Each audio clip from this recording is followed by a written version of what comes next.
morning, and welcome to Falcon Fridays here on Fandom Entertainment. I'm Roth Cornet. This is Eric Goldman next to me, facing this direction. Um, and we will be talking about the episode 5 of The Falcon and the Winter Soldier right now with full spoilers. So, this is it, ladies and gentlemen. This is your warning. If you have not seen it yet, go watch it, come back, join us. Full spoilers and explosion. Here comes the shield. Here comes the shield. I'm throwing the shield and Eric's catching it. Then I'm catching the shield. Whole thing. It's back and forth. And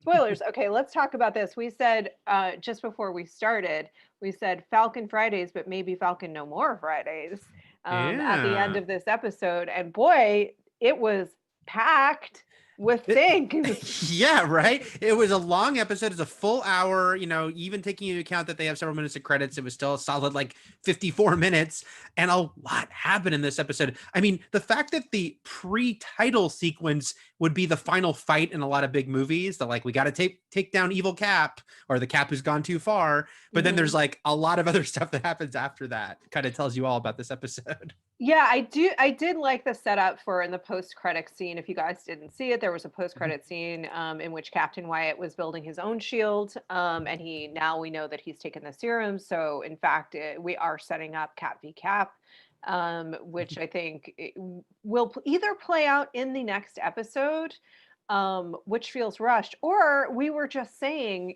this one even more than WandaVision to me feels like it is season 1 of a few seasons versus really a self-contained miniseries. How about you, Eric? Yeah, there's a lot going on, to its credit, but also it's wow, I don't know. I don't think they could wrap this up next week, at least in a way that doesn't feel too rushed. I've liked this show quite a bit, but I also think it is fair to say it's kind of a messy show. And so this was a great episode that also had that thing of man, they're throwing a lot at us right now. And there's so many characters in play. And sometimes it's I wish the Flag Smashers have gotten some depth, but I think they could have done even more. And the GCB, I think, is a little ethereal. But then they've done such great character work with Sam and Bucky. The John Walker of it all has been a fascinating element. There's a lot going on here. Is Zemo going to be in the finale at all? So many questions. The Power Broker. It does feel like WandaVision, as much as WandaVision did throw a lot at us by the end, it still felt the main thing it had to resolve was the Westview situation and Wanda and kind of dealing with that. Whereas this has so many different things besides just the is Sam going to walk out of the show's tap? Yeah, what about her? What about him? I mean, what about all I will say that I agree with you, and I think there's been some discussion online, and I think it is fair to say that I don't actually think it's been uneven. Well, let me correct myself. I do actually think it's been a little tonally uneven. They've been trying to manage getting a lot of things done at once, and if there's one thing that I wish they would have just let go of, and I actually understand how this happens because I think it happens to all of us. You get an idea that on paper you're really enamored with, and then you kind of get it on the page and get it on its feet, and it's not working, and it's really hard to let go of, I think, a lot of times creatively. But the one that to me was not working at all, was that probably felt on paper like it was perfect, was to center this so distinctly, or try to keep centering this in the buddy cop genre. It doesn't work. They every time they circle back to trying to make that work, to me, is where it feels tonally uneven. Where I think it feels messy, to your point, is there's a couple of things that I do think were due to COVID, where they just had shifting shooting schedules. But there are a lot of characters that are abruptly introduced and then taken away, that there's kind of tonal imbalances as a result of that. And there are storylines and threads, a million storylines and threads that have been introduced in this, unlike WandaVision, which was very, very centered and contained on these two characters and this thematic idea of letting go of grief and trauma. That said, I still really like this show, and I really like the arc that they have created for Sam. My worry in the first episode was this was going to be heavily weighted towards Bucky, and I think they've actually ultimately given a much better arc to Sam, and Bucky has a good B storyline, but that still needs time to play out, which is where it feels like, is there a season 2 of this? Right. Yeah, it's funny. It's a balancing act because I've seen some people that, I think some people do get ahead of themselves when it's like, if there is an episode where like Sam doesn't have much to do, be like, oh, they're not doing anything with Sam. But it's like, it is nearly 6 full hours. This is still way more time than we get if the Falcon Winter Soldier was a movie. So Mhm. they can have an episode where maybe he's not as active. The one where they first went to Madripoor was the one where I know that was brought up a lot. But he's definitely getting a lot of great stuff. And obviously, from the moment they introduced Isaiah, that was a big deal. And then this episode was pointedly called Truth. Truth is the name of the limited series in the comics that introduced the entire idea of Isaiah, the Black Captain America, and this sort of horrible hidden history of the soldier serum. And the way they weave that back in here, I thought was really powerful. And I know we talked about this last week, but they're doing stuff and even tackling things that I think a lot of us are surprised they would even go there in like the MCU and something that's such an important IP to Disney. The fact that they're having a very frank conversation about what it means to be a Black Captain America. Should a Black man want that mantle? With Isaiah basically, having completely rejected the entire system for very understandable reasons. I do commend them for bringing it all to the forefront like that. That's not to say they're doing every single thing exactly right, I think, but I think that they are going there in a way that I think some people are like, oh, they'll never touch upon anything important or it won't get into any deep issues. I'm like, well, this show is definitely showing that they are going there with things I think that people thought would never be touched. 100%. And I think the relationship between, and I want to say there were a couple of moments with Bucky that were like hitting on the rom-com stuff of flirting with the sister and things like that, that Mm. I thought did work when with fun. But it's tough because it's set against this relationship that Sam and these moments that Sam has had with with Isaiah and this idea that he is having to balance. I mean, think about the weight of what he's having to carry in that case. Like even way more so than Steve, that if he does pick up the shield, he's having to carry so much in the world with his family, balancing. He would need to bring that history to light. And I think what Marvel is doing, which is interesting to me, I'm very curious to see how this plays out in the next couple of years, is they are setting themselves up to earn this arc for Sam in the sense that, okay, if you've created this arc, and I'm really glad they have, and I agree with you, like I think that they are addressing things, particularly in the genre of a comic book that need to be addressed. And now you need to earn it because Captain America is the leader of the Avengers. So you better be making Anthony Mackie the leader of the Avengers from now on. Yeah, no, there's again, there has to be consequences for all this that would have to, be addressed in multiple projects. And I'm hopeful they will. And the thing with the way they work is that, something might not be important for the next couple movies and then it comes back in a big way after that. So it's one thing I know it's hard because I don't want to be like, just give them time on everything. But a lot of times it is interesting to see how they can weave back into stuff. Also, by the way, I wanted to mention I had just finished my MCU rewatch, and I had tweeted that there was a moment at the end of Endgame where Bucky, before Steve gets into the time machine thing to go back to the quantum thing, Bucky says to him, "I'm going to miss you, buddy." And I tweeted, it seems like either Bucky and Steve directly talked Talked about. about it. Right, or he just knows. And then this episode actually confirmed they talked about it. He said when Steve talked to me about what he was planning, so I was like, okay, I like that they've like kind of given you an answer on that. Bucky totally knew the plan, including the plan of giving Sam the shield, which also kind of underlines why Bucky was so pissed that Sam then gave it up. Hmm. Because he kind of felt that was like such an insult. So yeah, I thought they did a lot of good stuff here. I agree with you to a point, I think, about the buddy cop thing. I don't know if they ever really needed it because I liked in this episode was obviously like the Bucky and Sam bonding episode. And, the fact that they just, even though they're like, oh, we're not partners and whatnot, I'm like, I think people like these characters. They like their friendships. So it's like, they can just be like, hey, we have this bond through Steve. And I think it was really sweet in this episode. And I liked that kind of understanding they came to.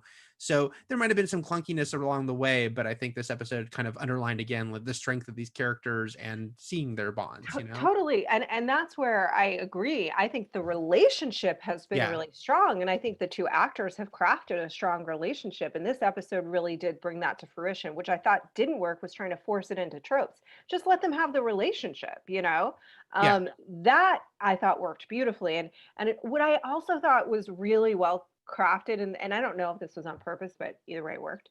I believe it was on purpose and crafted, but the moment where they're practicing with the shield and it keeps going from Bucky to Sam to Bucky to Sam, you as the audience are getting the idea like, oh wait, are they heading in the direction that ultimately Bucky's going to take it up and it's the Right. Winter Soldier? Because and it's a fun reference to the comics because that does happen, but I was going to be really disappointed Mhm. is if that's where the arc was taking us, like, oh, don't worry, like Bucky's just gonna take. No, it landed in Sam's hands, and I think Bucky agrees that that's the person that should take it on, and that if he wants it, and that if he wants it and he wants to take that on and take on that responsibility, then now again in my mind, Marvel now has to live up to that, Yeah. and they need to somehow bring Isaiah forward, or not Isaiah because he doesn't want to be brought forward, but bring Mhm. that history forward and respect his privacy, and also earn the idea that Captain America is their leader. So this is your Captain America. He's your leader.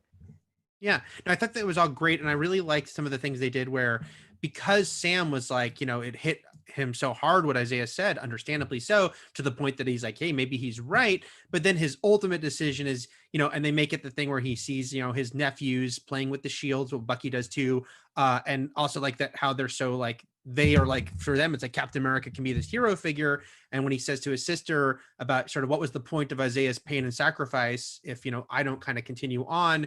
So it's, Isaiah says to him, nothing's changed. Nothing is different. But Sam kind of being like, well, I want to try to make things different. And so maybe I can take on this symbol, which is, as he says, very complicated and comes with a lot of burden and history, but maybe I can do something very positive with it. And I think they do, they have to thread a needle here because we know Steve Rogers was a great man, but there's so much else to deal with the whole idea of what Captain America means, and I think they do a very good job with that with Sam kind of thinking through all of that. He can love Sam, he loves Steve was his great friend, but also realize I can't just take this shield without thinking it through. But in this episode we see he has thought it through and comes to this sort of great place of, yeah, I'm going to step forward with this now. And I think the best show, and to your point, coming back, like I really do respect what this. I like the show. I find it really Yeah. enjoyable to watch. But I think what they've done that I respect the most, and probably people have a lot of thoughts. There's going to be articles that I'll love reading and takes that I'll love reading that Yeah. are different, that are different than mine.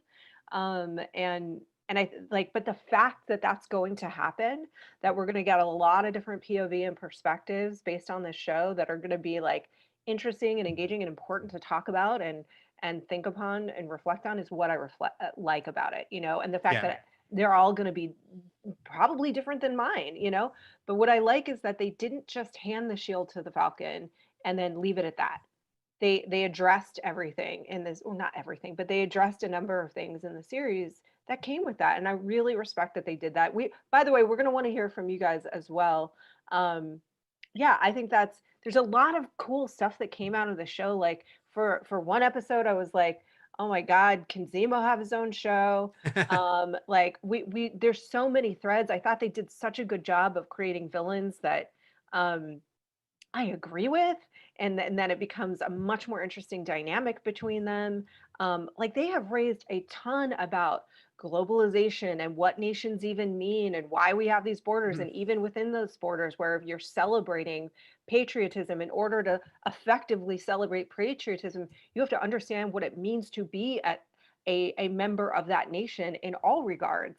And it's a complicated thing. And like they've managed to do this within 6 episodes or so of a comic book series, and I just really find that impressive. And no wonder it's a little messy and a little uneven. It's a Yeah, lot and to take on. it is, and look, there's been a lot of rumors and speculation about what might have changed because of COVID, because, and again, none of this has been like a confirmed 100%. So I don't want to be like, and this is what happened, but there's a lot of talk about that there might have been, it's speculation about what we are seeing. There might have been a pandemic storyline that they changed involving the Flag Smashers and the GBC, because the fact that there was big canisters labeled vaccine in that was it the second episode when they first teamed Oh up my on the truck. God, you're right. And there's little other hints that there might have been something there that they felt they should take out given current events, and might have made it a little weird in those episodes, a little bit of the back and forth with the Flag Smashers and the GPC. They might have been a little more clearly defined earlier.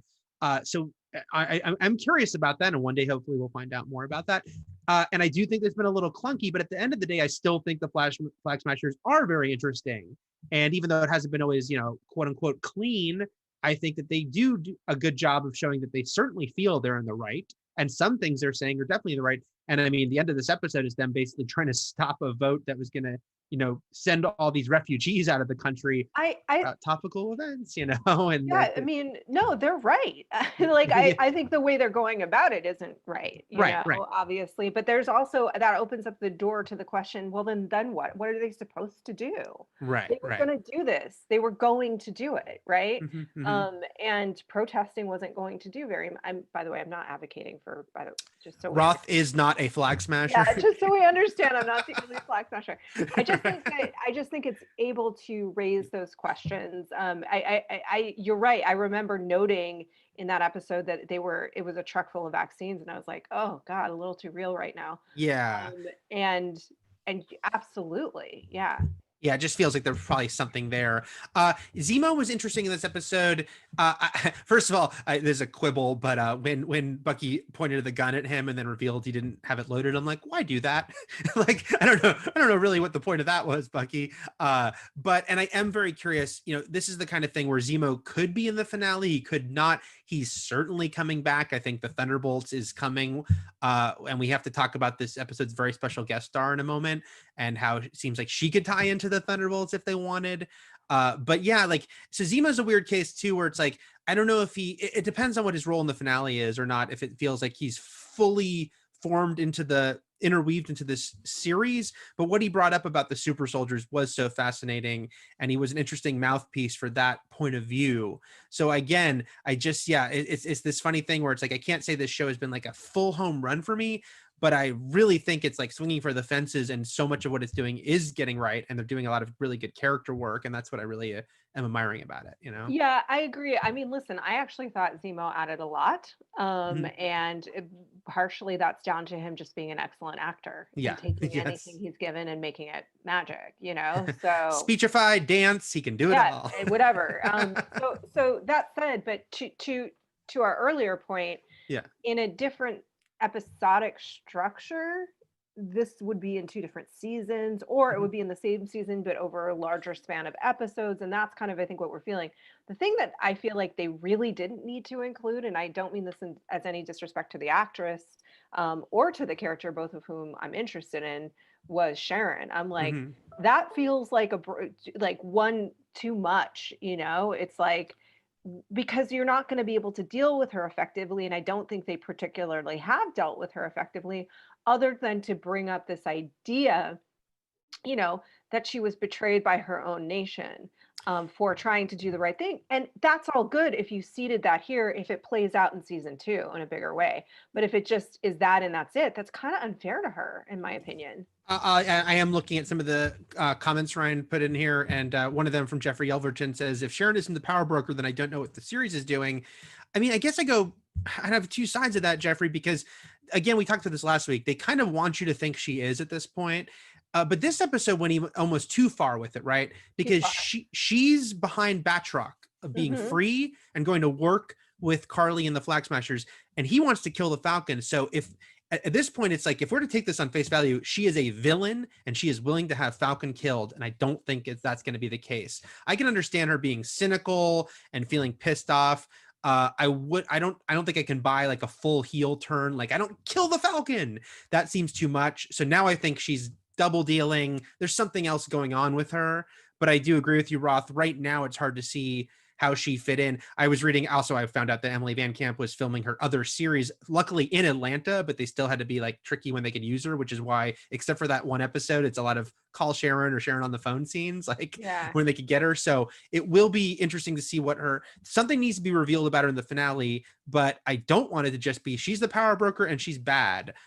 Because I think that would be weak storytelling. So I am curious. Her hiring Batroc just makes it too much. Like, she's got to be working at some different level. Something has to be going on here, to sort of explain all that. They're also doing a thing here that I don't think they felt or seemingly felt as compelled to do in WandaVision, which did set up a few things for the future of the MCU for sure, but it was all pretty tied directly to what was happening in the show. Here, it's like they're setting up threads, like the next Falcon, and they're setting up, and this is where we can talk about Madam Vice President and the fact that all I want is one scene where she's like rabidly cursing after an event, and I'll be happy. Sure. But I, although I'm also happy just to see her play a different character, but this is a lot more like setting up things to come, and I am torn where it's like it'll be fun to see some of these things play out in movies, but this show I wouldn't mind seeing a season 2 of at all, as long as Cap is also given his due in the movies.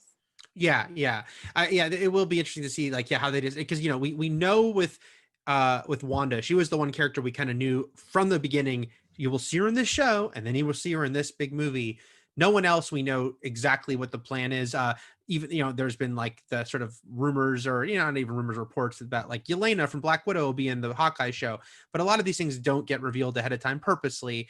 And so I feel like I hope it kind of goes back and forth, right? Yeah, I hope like Anthony Mackie has Captain America is a presence in the films, and then maybe he and Bucky get another season of their show. But also there's the version of this where Bucky gets another season of his show and Anthony Mackie Captain America has a movie. It's like they have a lot of different options. Well, and I mean, candidly, oh, go ahead. I think we're going to see that, right? I think we're going to see them and I think Feige's even alluded to the fact that you'll see a lot of different branches here. Some will be a straight up season 2. Some will be no season 2, but that character goes to a movie. Some will be no season 2, but that character goes to a different kind of TV show, because they just, all good. But I'll be honest with those different scenarios that you presented. The one that would make me angry is the one in which Captain America is suddenly just a presence in the movie, the way that Falcon used to just be a presence in the movie. Oh, right. Yeah, they can't do that. He's freaking Captain America. He has to be at the center of the movies. Yeah. Now that they've contextualized him, especially, and like, they can't he can't just be like a showing up to help in the battle. Nope. Better not. So Ryan, do we have other comments? Let's bring some of the JLD into this. Yes, Ryan. well, I've actually, and it's probably my fault, I have been distracting the chat with a big conversation about who the Thunderbolts would be if they do Thunderbolts, or like, the villain team who is. Yeah. So we have been a little sidetracked with that. Mostly my fault. I apologize. Otherwise, I do think people are sharing the sentiment of like there's a lot to tie into the finale, and what does that mean of just like, does Zemo, I mean, obviously the Zemo, someone had a thing where they'd rather have the Zemo and Sharon stuff versus the Falcon boat stuff. And I think also Langley says that he thinks Sharon is actually just deep undercover still and still being an agent for something. Oh, good. Interesting. I think that's an option. Again, I think she's doing something that is more complex than I am the evil villain behind it all. I think that she's got some sort of move, whether she's helping the government or whether is she working for the Contessa. Who knows, but I think that there's got to be some other move there. But yeah, I see that there's a lot of questions. Sorry, I'm not going to pronounce this right. Can I just address one thing though in that comment? And I just want to say that like totally respect that point of view. And I do think that they're interesting characters, but I would argue that we really needed the backstory about Sam and his family. It contextualized a lot about him for his character and really grounded him. And so I don't agree with losing that. Yeah. No, I actually completely agree with you. I actually was really glad. It would have felt weirder to me if we didn't go back to his family after that first episode. And, and I was joking, but not that I'm like, this episode gave me all the montages I wanted, which was it had the fixing the boat montage and it had the Sam training montage. And I was down with both of them because I think it is fine in a 6-hour show about these two characters to have the like, hey, they take a break from it all. They're helping, they're doing something important on a personal level for Sam and his family, but it's not a saving the world day thing. But I'd like that quite a bit. And I was even okay, Roth. I thought it was fine. The little like flirting with the sister thing. No, I liked that part. That's the part of the tropiness. That's the one part of the buddy cop trope that I did. Right. I thought flirting with the sister worked. So I agree with you. That's not even a buddy cop thing. That's just like a, friend trope. Like, right. sister. So I liked all that stuff too. I thought that that worked really well. But yeah, I see. Is it maybe us from our sins? Said, how do you feel about Julia Louis-Dreyfus showing up? I mean, Roth, I think. I mean, excited about it. it's Julia Louis-Dreyfus, so Right. amazing. And yeah, it's good to see her in anything. And of course, you don't drop Julia Louis-Dreyfus without knowing that that character is going to play a significant role somehow, somewhere, Yeah. because she wouldn't be bothered. You know what I mean? Like, Right. she was already rich before she was famous. She can do whatever she wants. I think that's probably one of the reasons that she only does amazing things. She has like 11 Emmys. She can just like line her Yeah. wall with Emmys. Yeah. No, I mean, I adore her. And I also like the idea of, that this is a slightly different character. And we, unlike Agnes, because we just quickly met her, we're not going to have this definitive take about good, bad, what by the Mhm. end of the series, right? It's still going to be an open door. And especially just even how the show is working. I mean, my very quick comics thing is the Contessa with her long name in the comics was a Shield agent who was Nick Fury's right hand woman and a lover of his for a long time. But then they did a pretty recent reveal of she was a double agent all along, and she also had a time when she was a double agent within Hydra and she was Madam Hydra. All of which is to say she could be an evil Hydra agent here, but she could also just be someone working for the government with her own agenda. And that's why the Thunderbolts thing comes up a lot, especially because she's recruiting John, right? She knows a lot. She knows he has the soldier serum. She knows he doesn't have the shield. And she says that, she's there's people interested in this. And so this feels like there's a recruitment thing going on with John, and that she is some mysterious power player around the government, if not in the government, which feels very Thunderboltsy. Like they might, we've been wondering about Thunderbolts for a long time, and this just feels like it could be a part of that, whatever she's trying to recruit John for. So yeah, I thought it was great because, just seeing her was great. What a great surprise! I know there was already rumors about like a big star would appear in this episode, and there she was. And even if you don't know the character at all from the comics, you're just like, is Julia Louis-Dreyfus in the MCU? And you know that, like you said, Roth, something important is going to happen with her. Yeah, you don't get her for no reason. I Yeah. also like the idea, like you're right, she was particularly villainy, but it would be interesting if she's not ultimately. At the end of the day, though, they are setting this Cap v Cap situation up. I also enjoy the idea. First of all, I also hate repeating myself. It's just the thing. I mean, I do repeat myself probably more than I should, but I like the idea that you're so big time that your business card just says, "Don't worry about it." Right. Like, that's what it didn't literally say that, but by being blank, it said that. It was blank, and she said, "You're going to take the phone call from me." So yeah, so you'll remember, don't worry about it.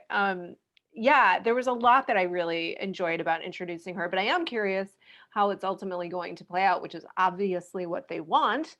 And where it's going, again, where all of this is going to play out is going to be revealed over the next couple of years. Yeah. Yeah, I love seeing her. So do you want to we sort of quickly reference the idea of they're also introducing the new Falcon, but do you want to talk about that as well? Yeah, and I see Jess Marie G said, another moment of hype, Torres getting handed the mantle of the Falcon, yay! Torres was one of those things that people clocked, or the comic book readers in the first episode, because he became the Falcon, a character only a few years ago in the comics, but it was very obviously a setup here when, Sam leaves his busted up, currently, wings with Torres, and then at the end of the episode, we presume has a Captain America costume from Wakanda.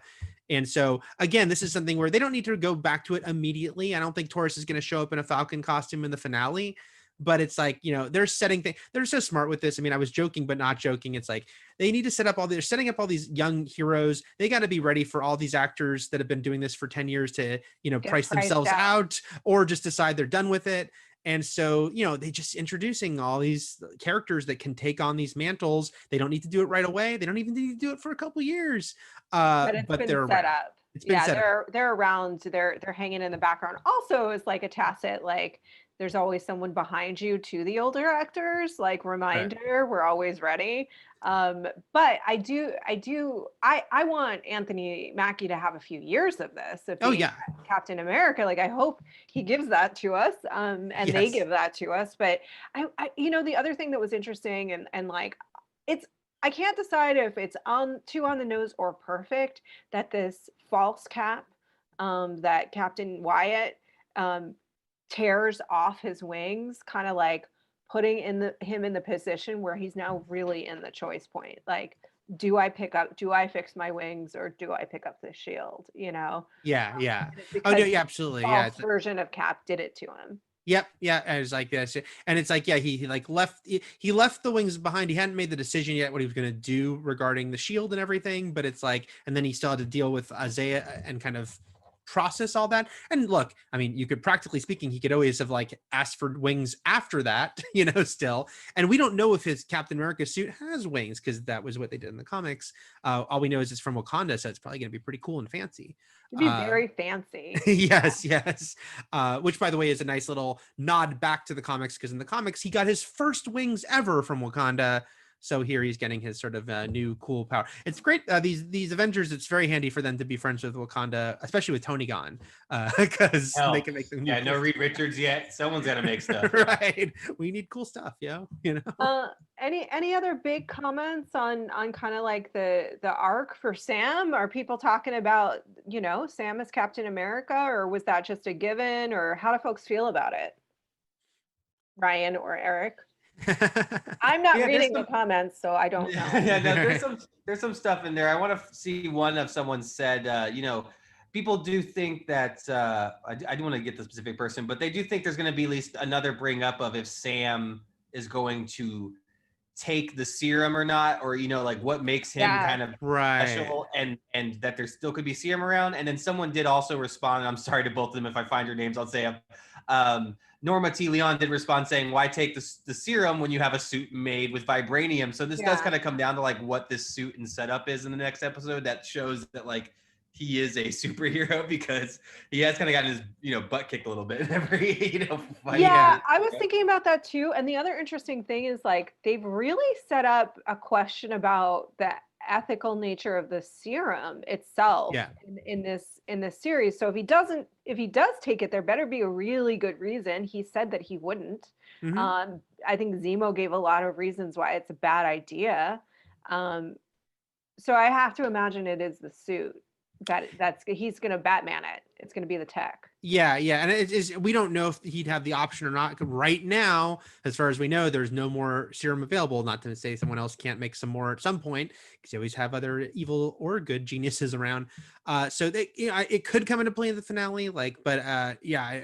He seemed to be pretty definitive he wouldn't take it.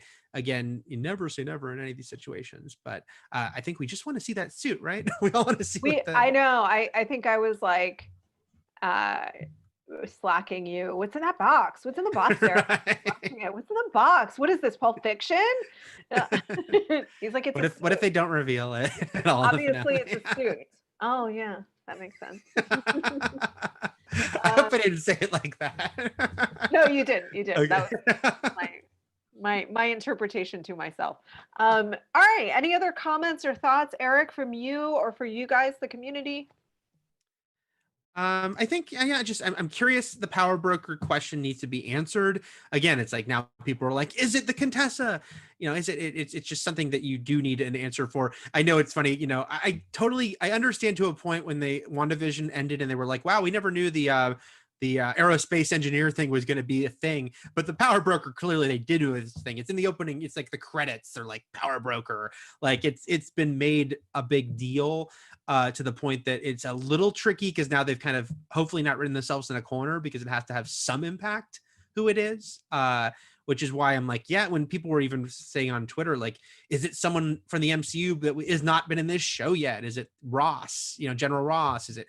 But I am curious. And then I saw someone, I'll just answer one quick question. I saw someone say, Roblinson88 say, do you think characters in the show will appear in Armor Wars? I mean, anything's possible with any of these characters, but Armor Wars, I think, will probably involve some form of like government military characters. So yes.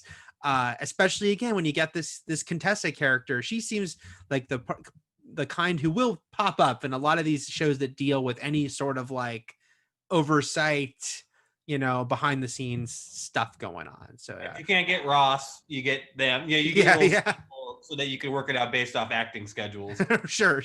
They Sure, you have a man, variety think of about the people you chart. can pull from. Think Oh about the my chart God. they must have for the actors and when they're available. When they can get Well, they have multiple charts, you know. Yeah. They have like the creative storyline arc chart, they have the continuity chart, and yeah, Mhm. they have the actor schedule chart. That's just a lot to manage. With Um, so many shows these days, there's been so many stories about shows that couldn't use people they wanted to because of COVID and travel. Like Emmy Rossum couldn't come back for Shameless's final season because she lives in New York and it just was not practical for her to fly to LA to do a couple episodes. So I'm like, they are very lucky that Emily Van Camp was filming her other show in Atlanta at all. so she could just pop over. Yes, she Yeah, could just pop I get. over. Well, we'll see how that one plays out. But I Yeah, hope that if they're gonna reintroduce her character, they actually give her some things to do down the line. So, 100%. more on that next week. We Mhm. will be back next week with the finale, and then we will have a few weeks off before Loki enters our universe, and then we'll be back for that as well. So, thank you guys for joining us. Thank you for joining us over these last couple of Marvel series. It's been fun to chat with you, Eric. It's been fun to chat with you, and we will Likewise. be back next week.